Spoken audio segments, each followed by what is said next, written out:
চন্দ্রগুপ্ত, দ্বিজেন্দ্রলাল রায়ের লেখা। স্থান সিন্ধু নদ, দূরে গ্রিক জাহাজ শ্রেণী। কাল সন্ধ্যা। নদতটে শিবির সম্মুখে সেকেন্দার ও সেলুকাস অস্তগামী সূর্যের দিকে চাহিয়াছিলেন। হেলেন সেলুকাসের হস্তে ধরিয়া তাহার পার্শ্বে দণ্ডায়মান। সূর্যরশ্মি তাহার মুখের উপর আসিয়া পড়িয়াছিল। সেকেন্দার বলিলেন, সত্য সেলুকাস, কি বিচিত্র এই দেশ! তিনি প্রচণ্ড সূর্যের গাঢ় নীল আকাশ পুড়িয়া দিয়ে যায়, আর রাত্রিকালে শুভ্র চন্দ্রমা এসে তাকে স্নিগ্ধ জ্যোৎস্নায় স্নান করিয়ে দেয়। তমসী রাত্রে অগণ্য উজ্জ্বল জ্যোতিষপুঞ্জে যখন এর আকাশ ঝলমল করে, আমি বিস্মিত আতঙ্কে চেয়ে থাকি। প্রাবিটে ঘন কৃষ্ণ মেঘরাশি গুরুগম্ভীর গর্জনে প্রকাণ্ড দত্ত সৈন্যের মতো এর আকাশ ছেয়ে আসে। আমি নির্বাক হয়ে দাঁড়িয়ে দেখি। এর অভ্রভেদী তুষার মৌলি নীল হিমাদ্রি স্থির ভাবে দাঁড়িয়ে আছে। এর বিশাল নদ নদী ফেনীর উচ্ছ্বাসে উদ্দাম বেগে ছুটছে। এর মরুভূমি স্বেচ্ছাচারের মতো তপ্ত বালুরাশি নিয়ে খেলা করছে। সেলুকাস বললেন, সত্য সম্রাট।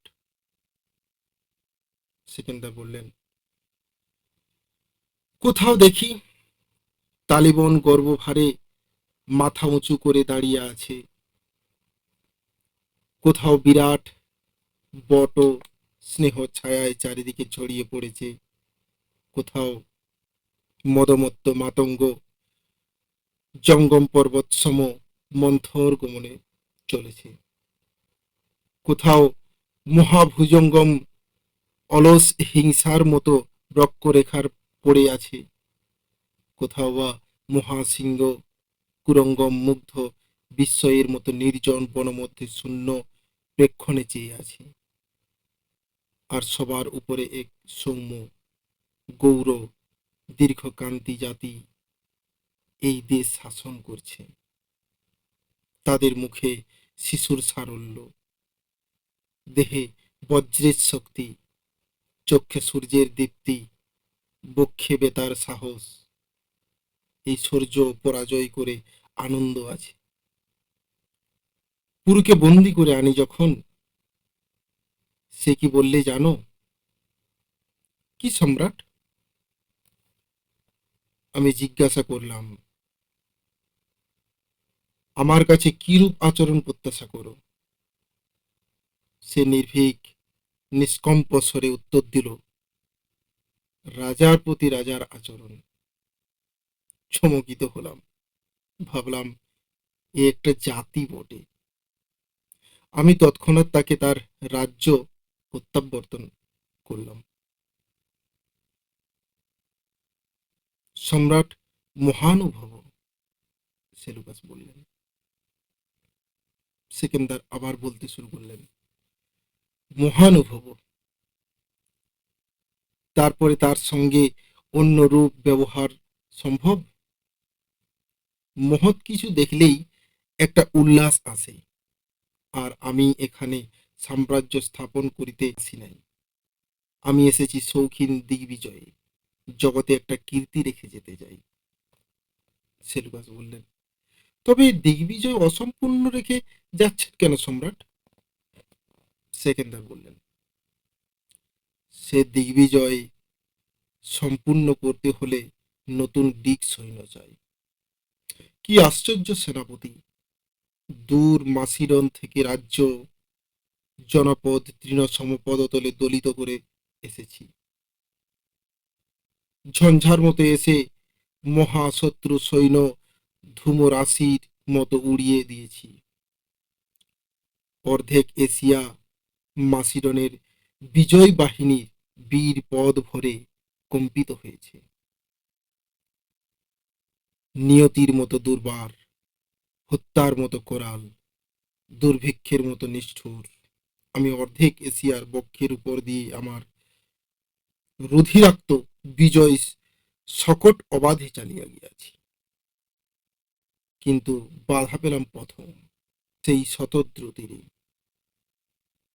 চন্দ্রগুপ্তকে ধরিয়া এন্টিগোনাসের প্রবেশ। সেকেন্ডার বললেন, কি সংবাদ এন্টিগোনাস? ওকে? এন্টিগোনাস বললেন, গুপ্তচর। সে কি? গুপ্তচর, আমি দেখলাম যে এক শিবিরের পাশে বসে নির্জনে শুষ্ক তালপত্রে কি লিখছিল।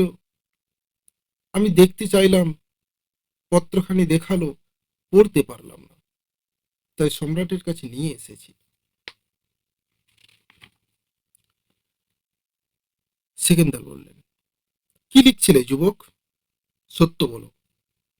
চন্দ্রগুপ্ত বললেন, সত্য বলবো রাজাধিরাজ, ভারতবাসী মিথ্যা কথা বলতে এখনো শিখে নাই।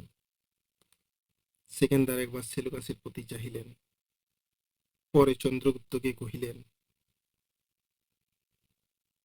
উত্তম, বলো, কি লিখছিলে?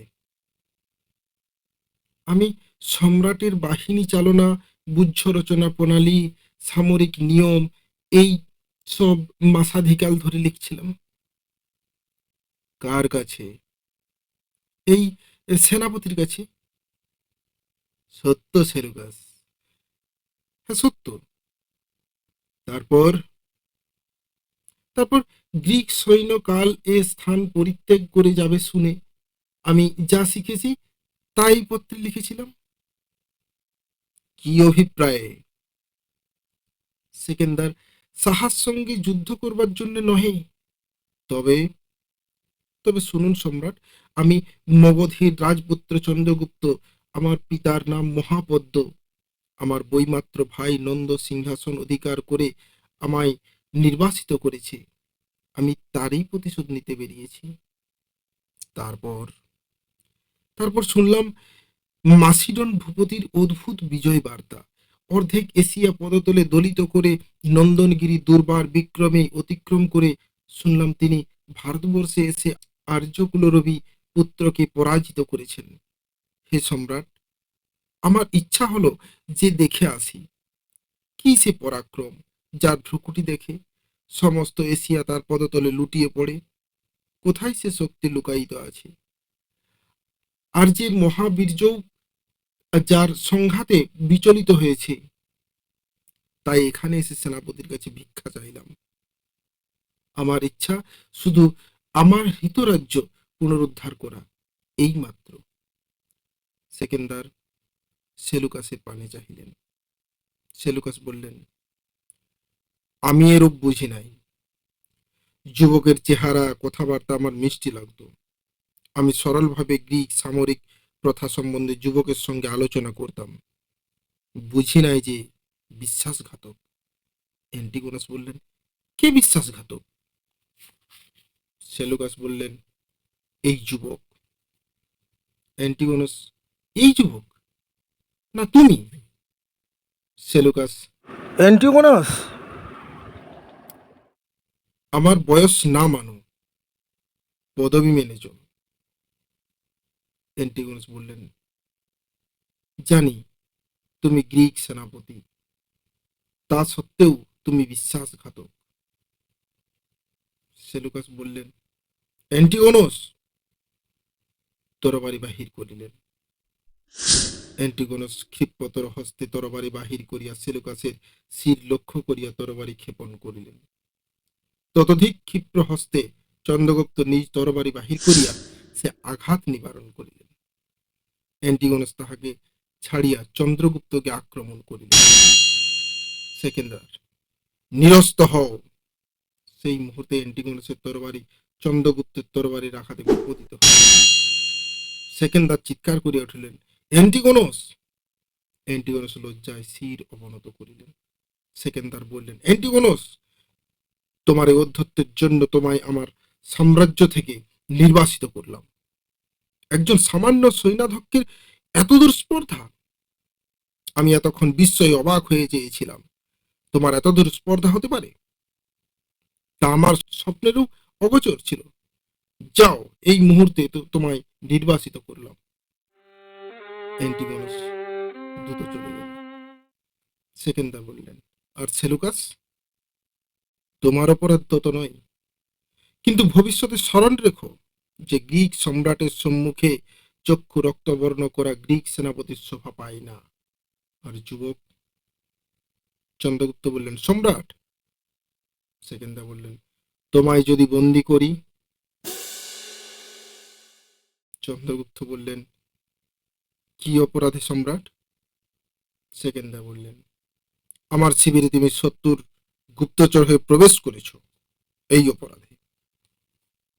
চন্দ্রগুপ্ত বললেন, এই অপরাধে? ভেবেছিলাম যে সেকেন্দার সাহা বীর, দেখছি যে তিনি ভীরু। এক গৃহহীন নিরাশ্রয় হিন্দু রাজপুত্র ছাত্র হিসাবে তার কাছে উপস্থিত, তাতেই তিনি ত্রস্ত। সেকেন্দার সাহা এত কাপুরুষতা ভাবি নাই। সেকেন্দার বললেন, সেলুকাস, বন্দি করো। চন্দ্রগুপ্ত বললেন, সম্রাট, আমায় বধ না করে বন্দি করতে পারবেন না। তরবারি বাহির করিলেন। সেকেন্দার উল্লাসে বলল, চমৎকার!